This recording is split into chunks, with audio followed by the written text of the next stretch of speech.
My name's Nikki. I currently manage a hair salon. I'm very involved in my faith. I go to church every week. I have a lot of love for others.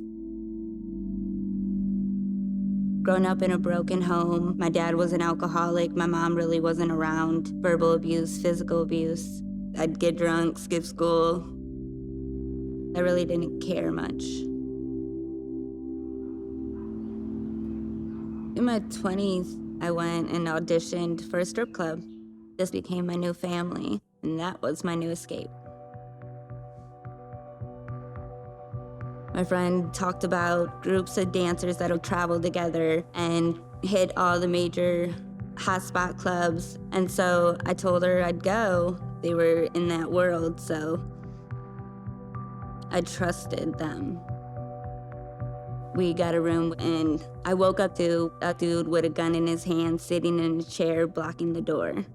He told me that they had left me, and then that's when he smacked me with a pistol and then raped me. The thought is, this is a lifestyle they're choosing, but the reality is, oftentimes there's a backstory.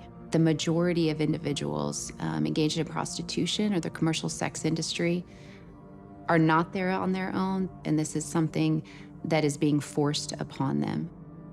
My trafficker chose if I got to eat, what I had to do, who I had to do it with, how many I had to do it with. I was in shock at first, and then angry, and then sad, and then just felt broken. The day that I escaped, the trafficker left the room, and within, I'd say, a minute him leaving the room, I ran out the door. And the only thing I could see in the sky was big red letters that said TA, and I knew that was a truck stop, and truck stops are open 24 hours, and that's where I ran to.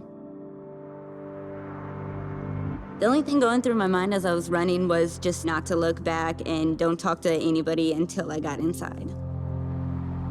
When I first got to the truck stop, I immediately just ran right into the women's bathroom and then sat in the lobby.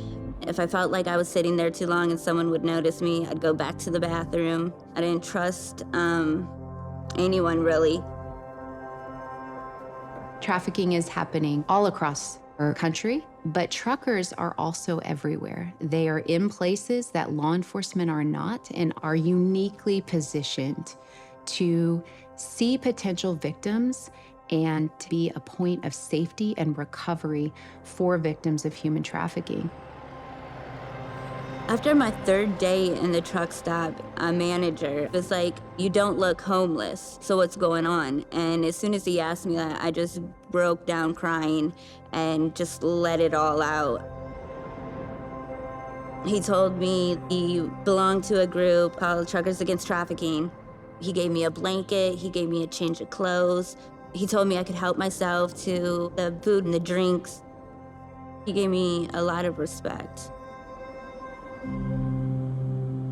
He was soft-spoken. That's what it was, his compassion and just not being judgmental. Just that little bit, I felt safe enough to fall asleep.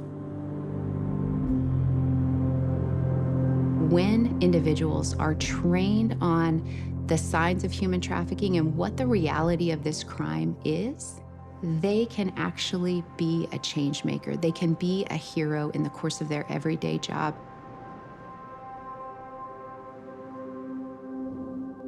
It took a lot of therapy, being on meds, just to be able to get through the anxiety of opening back up and talking to people again. I feel like I'm still recovering to this day.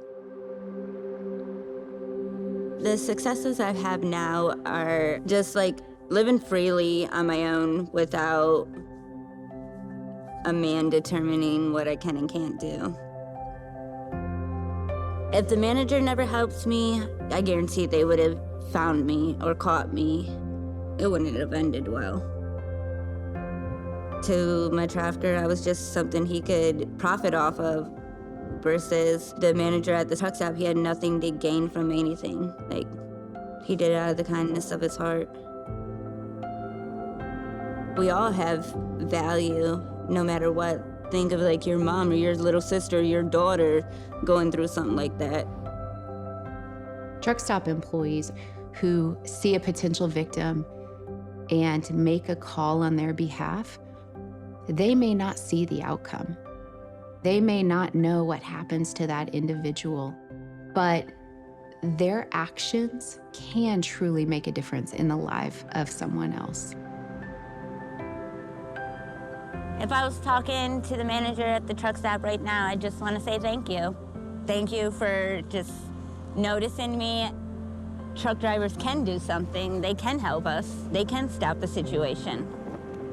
His acts of kindness saved my life.